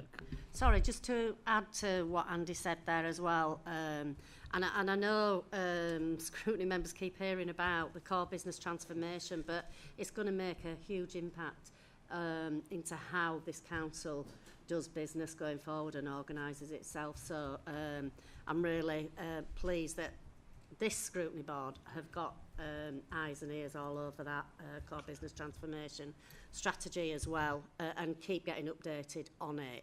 I think in the meantime, until all those things come into play, there are a number of things that we are doing as well. So for frontline staff in particular, your question, Chair, is you know, making sure that we go to those areas so that those staff members have the opportunity to fill in a form themselves for the staff survey, or have sessions, wellbeing sessions delivered there to them, so and have you know, their meetings with their managers there, with HR teams there with them as well, so that all of those things. So I know, for instance, down on Pontefract Lane, this is happening with the refuse department there, and indeed you heard Mandy mention earlier about WhatsApp groups, you know, that contain over 100 people in them, you know, that we message out regularly as well to keep them informed about all of this really important work in terms of workforce planning and well-being, and moving forward with all the organisation, digital, all the rest of the change that's coming ahead as well. Thank you, Councillor Cooper. I vote Councillor Flynn now. Hi, Andy. I just wish I had a 5-year shelf life. First point to make. Second one is about acronyms. Would you mind giving us some information, if you've got it, about the KPIs that are shown in here? As Debbie knows, my favourite acronym is AI. Second one is KPI. The average number of sick days is just on 13, I think, per full-time equivalent post. I wonder how that compares with the rest of Leeds, if you have those kind of stats, or the private sector. That's on page 47. Similar, page 47, the latest staff appraisal reports aren't in, or weren't in, when this was actually done, if you can sort of bring that one up to date. And on page 48, the higher agreement versus lower agreement levels, there's a significant difference in percentages between one and the other, which suggests that the support that staff get from their colleagues is rather better than the support they get from the organisation. I'm just drawing it out from percentages, not saying that's right, but that's what it appears to be, specifically in relation to support, where staff say they get 86% response from their colleagues and only 61%, I assume, from the organisation. I just wonder if you could expand on that a little bit. Thank you. Thank you, Councillor Flynn. Yeah, so a few issues there. So KPIs, so we have listed the people-related KPIs in the paper, and I think we are keen to review those because they are, I guess, reflective of a whole range of different people measures. And you rightly mentioned the sickness absence is the obvious, but it includes some of the health and safety issues. It does talk about that lived experience from staff through the staff survey. Also teases out things like the gender pay gap and pay related. So the whole range of different measures. And I think as part of this review, I think we would like to have another look at those because it's been some time we've done that. However, that forms part of that organisational-wide performance assessment. So obviously we'll need to engage with other groups on that, and particularly Councillor Cooper and the Executive Board. One of the things that often does get the attraction is the sickness absence that you rightly mentioned. And I think we probably do want to review on that. It's no secret that for a number of years I've often talked about the desire to try to have that target as a percentage reduction rather than a fixed number of days sickness for fairly obvious reasons. And that's something that we are working with colleagues on at the moment. So I think the sickness absence is certainly right for review and reform, Councillor Flynn. You mentioned about the appraisals. That is always been a key feature of our people strategy over the last few years. I think, but don't quote me on this, I think the last figure was around 92-93% completion of appraisals, which we do know when we compare ourselves with our peers is significantly higher. And that's partly because this organisation has really emphasised the importance of appraisals. And I think that's likely to continue as our key measure of success. I would like it to be higher again, but I think we can be fairly confident. But I will just double check that percentage for you. And I think your last question about management support. So I can't find the particular figures, but yeah.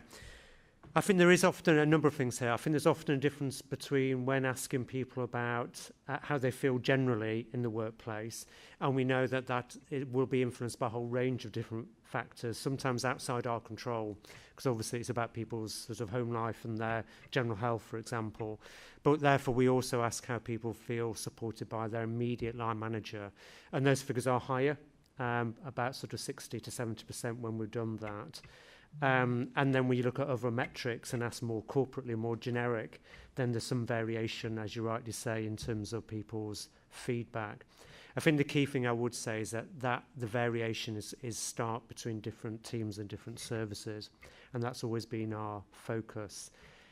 If there's one generic figure that we perhaps focus most on, which Rachel put on the screen, is that score that you give your employer out of 10. So do you recommend your workplace out of 10? That's a very common metric that most big employers will use every year, every 2 years. And our score was 7.4. And we do benchmark that against our peers within the city, but of a core city, so of our big local authorities, but also the private sector as well. And it scores pretty well. Again, we would like that to be slightly higher, but for the size and diversity of our workforce, we know that it's a really strong, positive score that we should be proud of. Rachel, have I missed anything? Thanks, Andy. I think it was 94.3% for the appraisals this year, just to fill in that gap. I undersold it.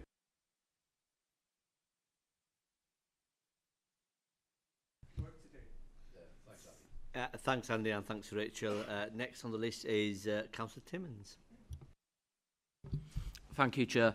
So I can't actually think of a more important piece of work than putting together our people strategy for the next 5 years. I don't think any organisation can function effectively without a productive and engaged workforce. So for that reason, I don't mind reports and actions going into the minute details. I think some of the actions from the survey, for example, that was in the report that was sent to us, are just a little bit vague and a bit woolly. For example, one of the steps is to offer more support to disabled employees, which is great. I'd just like to know the how and the meat on the bones behind that. And I suppose that could depend on each department as well, couldn't it? So just a point on that. In terms of KPIs, I also think staff retention is extremely important for any organisation, and those with a lower staff turnover are often more effective. So in terms of the KPIs moving forward, I do think it's important that we include staff turnover rates broken down into departments as well. I think it's also important to have leavers information as well. So, sorry, I keep asking Councillor Hamilton's questions. So, people who have left during their inductions or people who have left during the first year of service and so on. I'd also like to see information about apprentices who have actually gone through and fully completed their apprenticeship and the percentage rates of succession planning for various departments. And on that one in particular, sometimes if we have a really key person leave a role, sometimes there's a bit of a void and that department might not run as effectively, so I think a bit of succession planning in there would be really beneficial. Is it going to be Andy or Rachel? Shall I start? Yeah, And then, yep, okay, really helpful feedback, thank you very much. You are right that the document that's in the paper is generic and we gave that to everybody, so that's why it perhaps lacks some of the real specific details.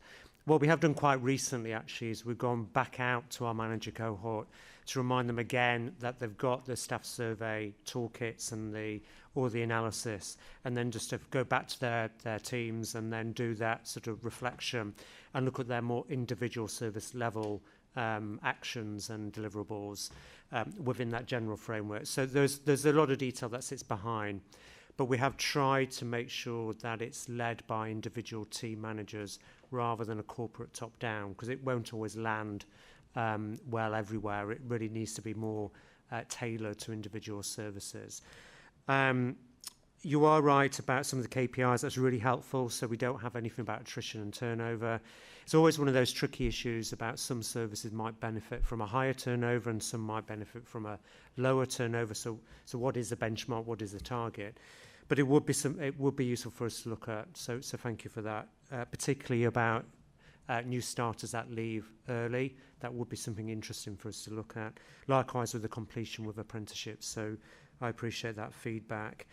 You rightly mentioned succession planning. That was mentioned as something that we really want to emphasise more so in the new strategy, because I think our workforce planning and our succession planning is emerging quite quickly in this space, and I think I would like us to do more on this. So it is right that we think a bit about a KPI in this space, because we're still quite early on in the journey, but there's definitely more work to do. Thank you. Thank you. Now, Councillor Hamilton, it's your opportunity to ask the question. Well, he's asked my question, but you haven't answered regarding exit interviews. You know, because the board, couple of boards I sit on, we insist that we have the exit interviews so that we can make improvements as to why people are leaving. If they're disgruntled, we want them to be as honest as possible. You know, because while they're there, they don't feel they can speak up. So Thank you, Councillor. We do have an exit survey that's available for every leaver to complete.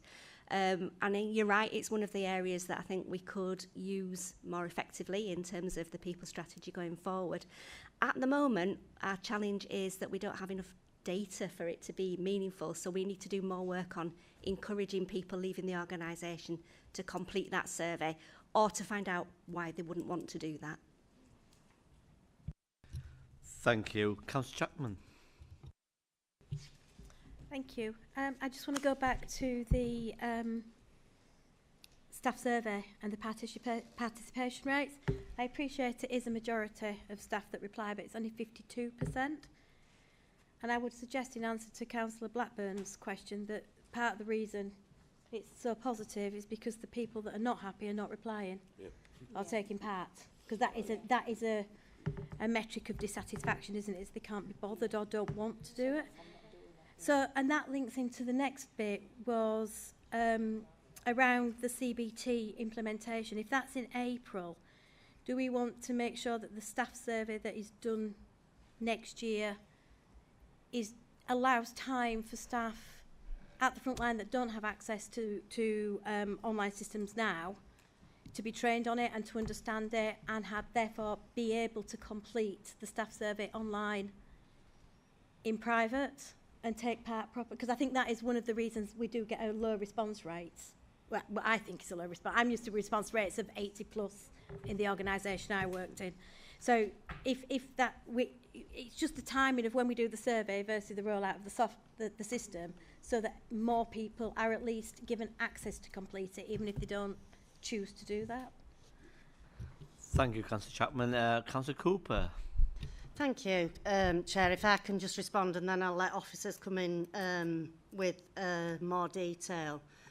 I think it's important for Scrutiny Board members to realise that the staff survey results, the 52%, is higher than most other local authorities, the return rate from their employees.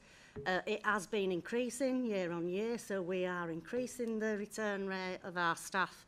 And actually, if you look at the detail of the staff survey and the responses, you will see that it is not all positive, that there are elements in there and parts in there, themes in there, and different teams in there that are thinking, you know, not all positive about things. So I take exception to the fact that only people who are satisfied with their work are responding to the staff survey, because that's just not true. It's not factual.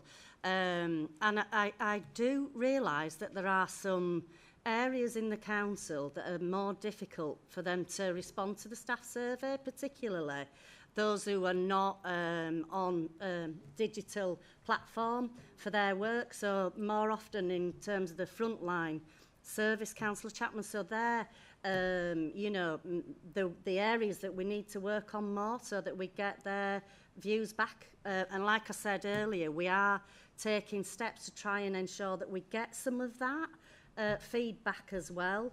I think the staff survey is somewhat out of date now because it was carried out in 2023, and we're now looking to do another staff survey in 2025.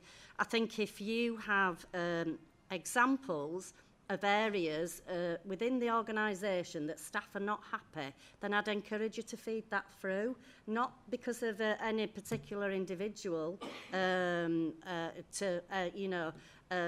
give their identity away, but actually so that we can work on improving that. And I'll let Andy and Rachel come in with any detail behind it. Thank you, Councillor Cooper. Yes, I mean, what I would say is we found that the variation in response rate did seem to be predicated on the amount of time and effort that we put into supporting people to complete it.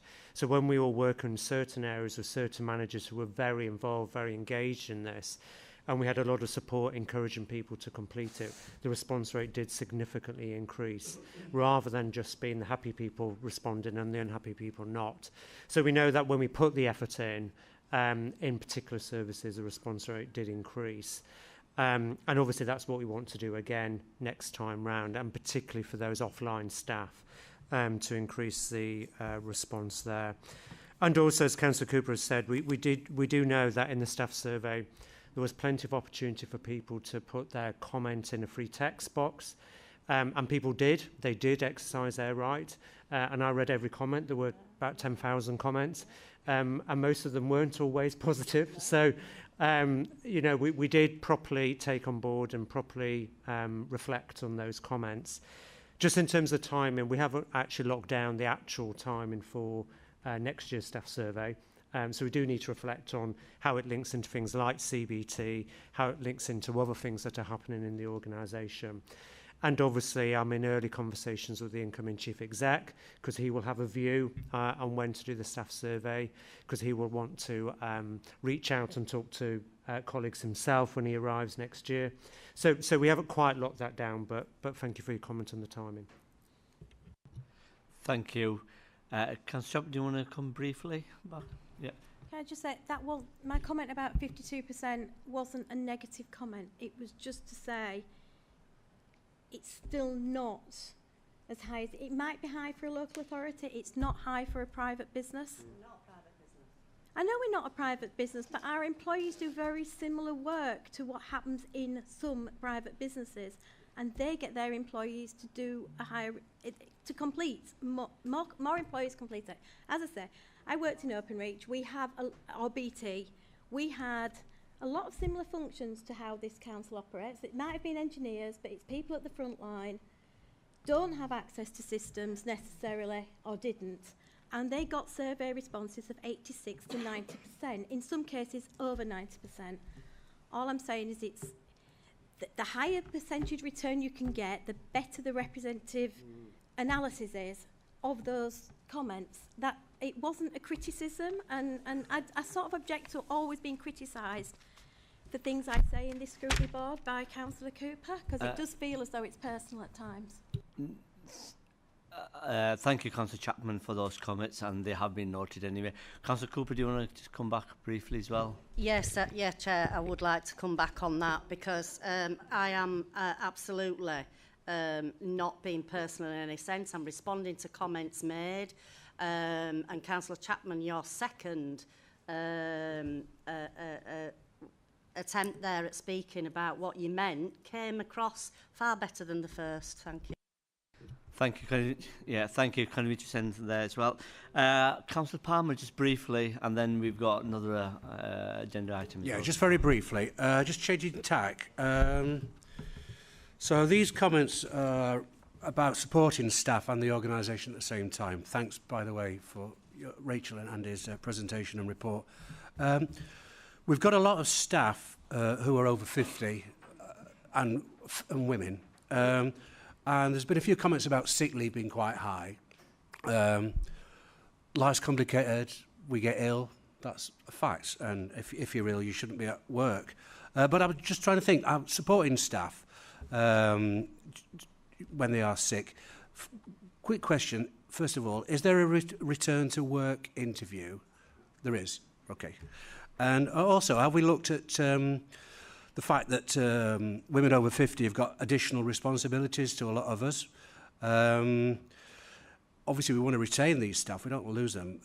I know it might sound a bit lefty liberal, but have we thought about responsibility time off? So at short notice. So if there's an extra responsibility at short time, have we looked at building that into a future plan? Thank you, Councillor. Good questions there. And yes, you're right, we do have a return to work interview after every absence. And in terms of support, there's a wide range of measures for staff under a number of different policies. So one of them would be flexible working, but another one would be special leave, which covers a range of different emergency time off arrangements. In terms of support as well, our health, safety and wellbeing team have put an enormous amount of work into our wellbeing offer. And we're also covering a lot of training and support for staff around the menopause at the moment. So there are a whole wide range of different options for support for staff in those circumstances. Thank you. Just very quickly, so if they take, does that have to come off the holiday pay? Does it come off the holiday pay? No, if it's special leave, it's there to cater for unforeseen circumstances, and it's in addition to their holiday pay. Thank you, Councillor Palmer, and thank you, Rachel Andy, for responding to that question. Councillor Cooper, do you want to, as exec member, do you want to conclude this or summarise this item? Well, I'm just grateful for scrutiny members' views and comments that they've made today, and look forward to bringing it back with you know, much more detail next update that we do for Scrutiny Board. Thank you, Chair. Thank you. Thank you, everyone. And are we happy with the report recommendation on page 39? I can see yes. Yeah. Thank you. So we move on to the last agenda item, which is the work programme. Guests are welcome to stay if you hear the discussion, but if you want to leave, you can. And yeah, that's fine. And can I ask Rob to introduce this report? And thank you, guests, for attending. Thank you. Yes, thank you, Chair. Yes, just very briefly, conscious we have the working group to follow, Chair. So yes, this is the usual consideration of the work programme item. Appendix 1 is the work programme as currently constructed, and Appendix 2 and I think 3 are the exec board minutes from the last 2 meetings of that board, for board member reference and to suggest any work programme items should you have any. The only thing I would reflect on is the addition of an item on health and safety, which has been added to the March agenda, Chair. That's all I've got to say on that one. Thank you. Thank you, Rob. Members, are we happy with the report? Yep. Thank you. That brings me to the end of today's business. Thank you for attendance. And Councillor Flynn, sorry. Quite all right. I'm easily missed, Asgar. Thank you. I just wonder if we could have the medium-term financial strategy as a monthly item on next year's work programme, linked with the monthly financial health monitoring that we do. Thank you, Councillor Flynn. Victoria, do you want to respond back, please? Yeah, I'd advise against that because we only refresh the medium-term financial strategy twice a year. It's a long-term document. It's a strategy. The financial monitoring report provides the financial position in year.